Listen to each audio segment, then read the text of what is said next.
Hi friends, எல்லாரும் எப்படி இருக்கீங்க? நல்லா இருக்கீங்களா? நாங்களும் ரொம்பவே சூப்பரா இருக்கோம். டுடே பாத்தீங்கன்னா ஒரு சூப்பரான எபிசோட தான் பார்க்க போறோம். என்ன எபிசோட்? சாமானியர்களுடன் ஒரு நாள். தமிழர்களோட பாரம்பரியம் பாத்தீங்கன்னா சிறிது சிறிதா அழிஞ்சிட்டு இருக்கு. நேரடியா நம்ம போய் பார்க்கலாம் என்ன நிலவரம்னு சொல்லிட்டு. இது வந்து ஒரு ஸ்பெஷலான எபிசோடு தான். ஸ்கிப் பண்ணாம கடைசி வரைக்கும் வீடியோ பார்த்து என்ஜாய் பண்ணுங்க. போலாமா? எப்படி ஒரு வழியா நம்ம ஸ்பாட்டு கண்டுபிடிச்சு வந்துட்டோங்க.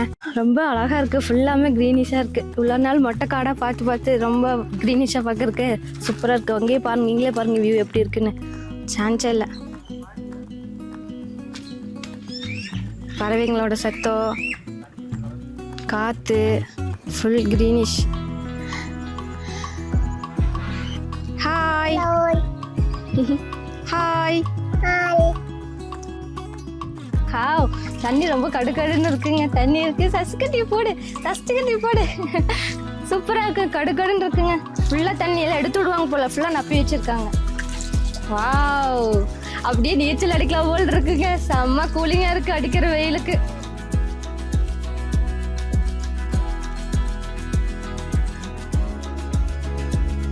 ஃபைனலி நம்ம எதுக்காக வந்தோமோ அதுக்கான நேரம் வந்துருச்சு. எல்லாரும் ரெடியாக இருக்கீங்களா? பார்த்தோன்னே கெஸ் பண்ணியிருப்பீங்க. ஆமாம், நம்ம பனைமரத்து கடையிலிருந்து ஃப்ரெஷ்ஷாக பனைமரத்தில் இருக்கக்கூடிய தெளிவு, நுங்கு, ஏகப்பட்ட விஷயங்கள் பற்றி பார்க்க போகிறோம். வாங்க போகலாம். ஹாய் ஃப்ரெண்ட்ஸ், டுடே பார்த்தீங்கன்னா என்னோட ஃபேமிலியோட இப்போ நாங்கள் நேராக எங்கே தமிழர்களோட பாரம்பரியம் பார்த்தீங்கன்னா பனைமரம் தான். இப்போ அதோட நேரான டைரக்ட் ஃபீல்டுக்கு தான் நாங்கள் வந்திருக்கோம். யார் யாருன்னா நான், ஒய்ஃபு, அப்பா அம்மா, பேபிஸ் எல்லாருமே வந்திருக்கோம். அவங்களுக்கு ஒரு புதுமையாக இருக்கும். எப்பவுமே ஒரு இயந்திரமான உலகத்தில் இருந்துட்டு திடீர்னு டைரக்ட் ஃபீல்டில் வரும்போது தான் அவங்களுக்கும் ஒரு சந்தோஷமா இருக்கும். எப்படியெல்லாம் ப்ராசஸ் ஆகிட்டு இருக்கு அப்படின்ட்டு. இந்த மாதிரி பனைமரம் ஏறங்கிறது சாதாரண விஷயம் இல்லை. எவ்வளோ கஷ்டம் தெரியுங்களா? அவங்களுக்கு கை காலில் இருந்து அவ்வளோ வலி எடுக்கும். காலு எல்லாம் பார்த்தீங்கன்னா பனைமரத்தோட இதெல்லாம் பட்டிருக்கும். ரொம்ப கஷ்டமா தான் இருக்கும். அதே மாதிரி நீங்க மேலே ஏறி ஜாலியா எடுக்கிறலாம் நினைக்க வேணாம். அங்க தேள் இருக்கும், பாம்பு இருக்கும், ஜந்துக்கள் இருக்கலாம், மேபி அந்த தேனி பூச்சி, எத்தனை கஷ்டமான விஷயத்திலிருந்து ஏறிதான் அவங்க வந்து கஷ்டப்பட்டு எடுத்துட்டு இருக்காங்க. அதே மாதிரி இந்த விஷயத்த நான் ஷேர் பண்ணணும்னு விரும்புறேன். என்னன்னா, ஏன் பனைமரம் வந்து தமிழர்களோட பாரம்பரியம் அப்படின்னா, திருவள்ளுவர் என்ன சொல்லியிருக்காருன்னா 2 மரத்தை அவர் மென்ஷன் பண்ணியிருக்காரு. ஒன்னு வந்து மூங்கில் மரம், 2வது வந்து பனை மரம். குறள்ல கூட அழகா சொல்லியிருப்பாரு, திணைத்துணையாய் நன்றி செய்யணும், பனைத்துணையாய் கொள்வார் பயன் தெரிவார்.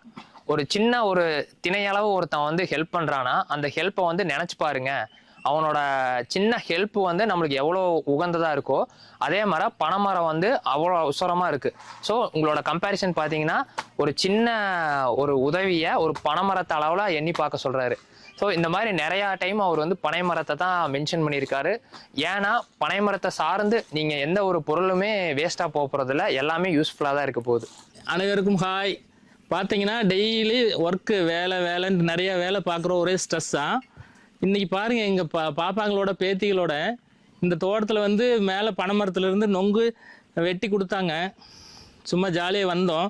பாருங்கள், இந்த நொங்கு பனைமரத்துலேருந்து விளையுது. கடையில் வந்து அதை இதையும் வாங்கி நம்ம கொடுத்தோம்னா அது வந்து உடம்பு கெடுதல்.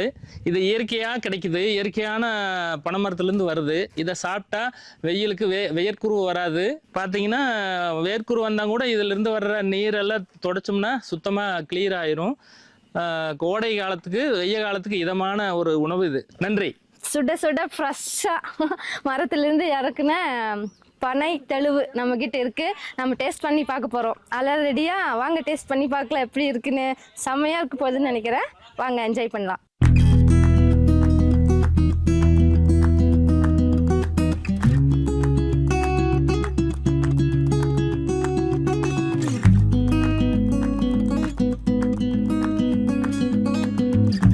இவ்வளோ நேரம் எல்லா மரம் ஏறிட்டு இருந்தது இவரு தான்.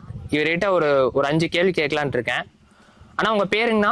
என் பேர் நாகராஜுங்க. எவ்வளோ வருஷமா இந்த தொழில் பண்ணிட்டு இருக்கீங்க? நாங்கள் 10, 15, 20 வருஷமா செய்கிறோங்க. எடுத்துக்கிறது எதுங்கண்ணா? இப்போ நம்ம எடுத்துக்கிறது தெலுங்கு. தெலுங்குங்களா? இப்போ இதுதான் தெலுங்குங்க. ஆமாம். இதனால என்ன யூஸ்னா?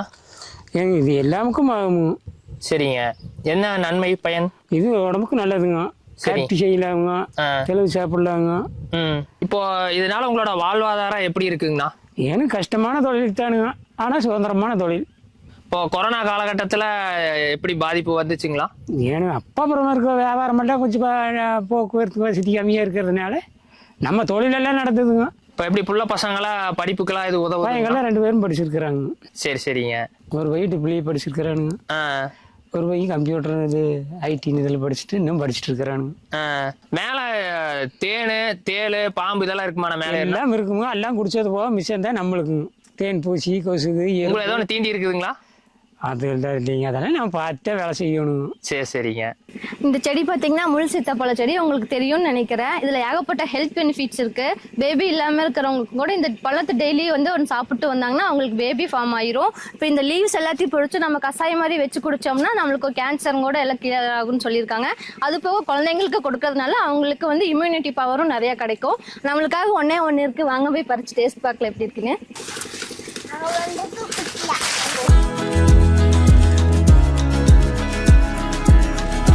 எல்லாத்தையும் முடிச்சு நாங்கள் வீட்டுக்கு போகலான்னு வந்துட்டு இருந்தோம். அப்புறம் பார்த்தா இவ்வளோ பெரிய பலாமரம், நம்மளுக்காக ஒரு காய் கூட இருக்காதான்னு பார்க்கலான்ட்டு வந்தோம். கிடைச்ச காய் எல்லாத்தையும் வரிசைப்படுத்தி வச்சுருந்தோம். நீங்கள் பார்த்துருப்பீங்க பாருங்கள், எவ்வளோ பால் சொட்ட சொட்ட ஃப்ரெஷ்ஷாக இப்போ தான் பொறிச்சு இறக்கியிருக்கோம். இதான் நான் ஃபஸ்ட் டைம் லைஃப்பில் வந்து இப்படி நேரடியாக மரத்தில் பலாவெல்லாம் பொறிச்சு கீழே போட்டு எக்ஸ்பீரியன்ஸ் பண்ணுறது ரொம்பவே சூப்பராக இருக்குங்க. அதுக்கப்புறம் கறிப்பழத்துக்கு ஏதோ ஒன்று இருக்குமான்னு பார்க்கலான்ட்டு நாங்கள் பார்த்தோம். ஃபுல்லாகவே அதுக்கான மாதிரியே இருந்துச்சு. நேரடியாக போய் ஃப்ரெஷ்ஷாக பொறிச்சு நான் அதை சமைச்சு எப்படி இருக்குன்னு சாப்பிட்லாம் வாங்க.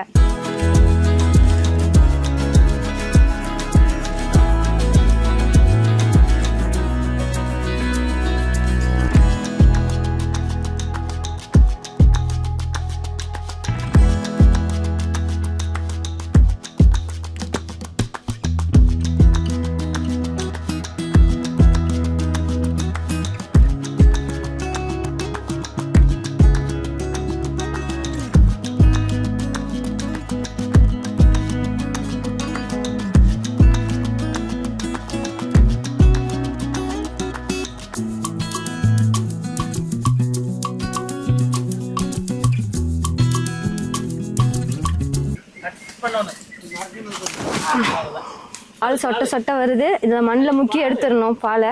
மேலிருந்து சொட்டுது. இது நல்லா இருக்குன்னு நினைக்கிறேன். வீட்டுக்கு போய் சமைச்சு எப்படி இருக்குன்னு இன்னொரு வீடியோ போடுறேன். Stay tune. அண்ணா எங்களுக்காக 100 ரூபா வாங்கிக்கிங்கண்ணா.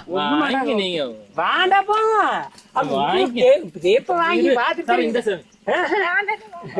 நீ அதில் விட எனக்கு தெரியாத நீ எப்பவுமே நீங்களே பாத்துறீங்க. சரி பரவாயில்ல, எங்களுக்காக வாங்கிக்க இந்த ஒரு டைம். நாங்க இருக்கிற போது வந்தா குடிச்சுக்கலாம் போது இல்லைங்க. சுயநலமான இந்த உலகத்தில் 5 ரூபா 10 ரூபான்னு கிடைச்சா கூட நம்மளுக்காச்சும் எடுத்துகிட்டு போகிறதுக்கு எல்லாரும் பார்ப்பாங்க. ஆனால் இவங்க வந்து பார்த்தீங்கன்னா காலையிலேருந்து எங்களுக்காக கஷ்டப்பட்டார். எங்களால் முடிஞ்ச அமௌண்ட்டை நாங்கள் கொடுத்தோம், அதை வாங்கவே மாட்டேன்ட்டாரு. இந்த மாதிரி பெருந்தன்மையான மனசு நம்ம விவசாயிகள் தவிர வேறு யாருக்குமே வராது. அந்த மனசு தாங்க சார் கடவுள். இதோட இந்த வீலாக் முடிச்சுக்கலாம். மீண்டும் அடுத்த வீலாக்கில் சந்திப்போம். பாய்.